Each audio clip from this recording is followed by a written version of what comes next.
साथियों, आज अपन बात करेंगे इस वीडियो के माध्यम से महंत देवानंद जी महाराज की हत्या क्यों की गई और महंत देवानंद जी महाराज ऋषि कब बने। महंत देवानंद जी महाराज कौन से गांव के निवासी थे और कितनी क्या संपत्ति थी, उनके बारे में इस वीडियो के माध्यम से अपन सभी बातें जानेंगे।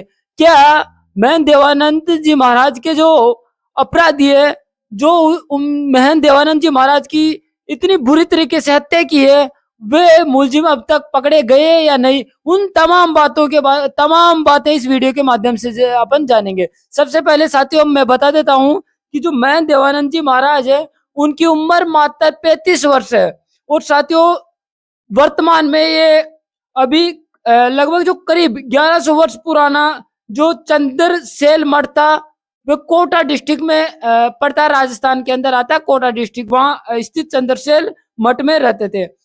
पहले स्टार्टिंग में जब शुरुआत में ये ऋषि मतलब महात्मा वेश धारण किया था, उस वक्त चाणक्य देव जो सवाई माधोपुर डिस्ट्रिक्ट। और ये घटना अपने आप में इस पूरे शासन के मुंह पे तमाचा है, जिल्लत है। सनातन के नारे देने वाली सरकार के लिए एक संत को सरेआम उस पवित्र मठ पर जाकर कोई हत्या कर दे।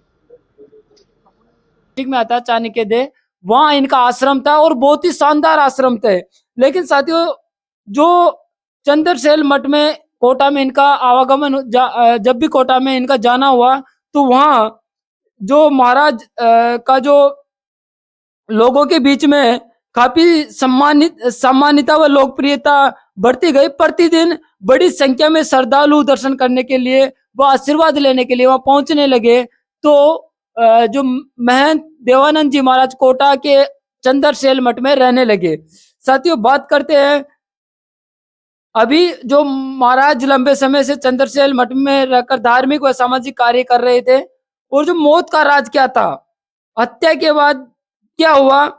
हत्या के बाद में आक्रोशित साधु व स्थानीय लोगों ने भारी धरना प्रदर्शन भी किया, न्याय के लिए मांग भी की और 5 मुख्य मांग रखी थी। क्या सरकार ने उन 5 मांगे पर सहमति बनी है या नहीं, उन सभी तमाम बातें भी इस वीडियो के माध्यम से जानेंगे।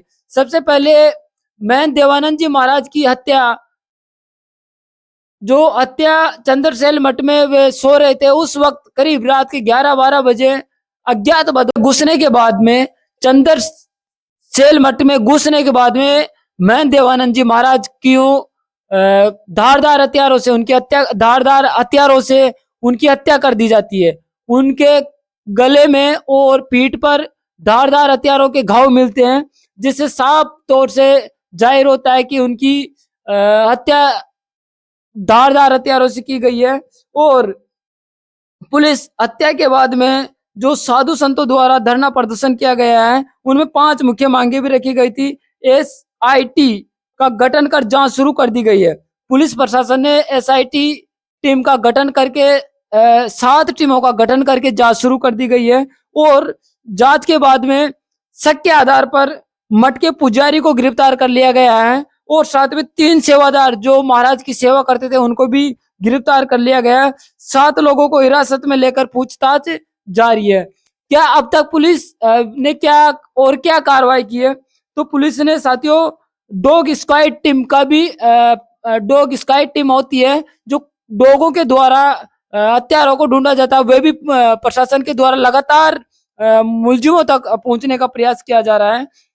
और जो 5 मांगे थी, पहली मांग थी साथियों मामले की गहन जांचों और SIT टीम बनाकर मामले की जांच की जाए। तो पुलिस प्रशासन SIT टीम का गठन करके हत्यारों को पकड़ने का प्रयास किया जा रहा है।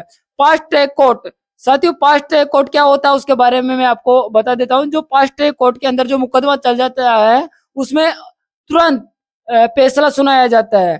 तो ये भी सरकार ने मान लिया गया है। और जो महाराज की हत्या के बाद में चाणक्य देव सवाई माधोपुर में उनका जो अंतिम संस्कार था, जो हिंदू रीति रिवाज के अनुसार उनका अंतिम यात्रा चाणक्य देव में की गई है। समाधि और वह स्मारक बनाने का भी चाणक्य देव में प्रस्ताव रखा था, वह भी सरकार के द्वारा मान लिया गया था। और जो जिला मुख्यालय के महंत देवानंद जी महाराज के नाम पर एक जिला मुख्यालय पर एक कॉलेज की स्थापना का भी प्रस्ताव रखा गया था, ये भी सरकार ने मान लिया गया है। और रजमाना गांव का ये निवासी था साथियों। जो महाराज थे वह राजस्थान के सवाई माधोपुर जिले के तहसील चौथका बरवाड़ा के करीब 5 किलोमीटर के दायरे में रजवाना गांव पड़ता था, वहां के निवासी थे।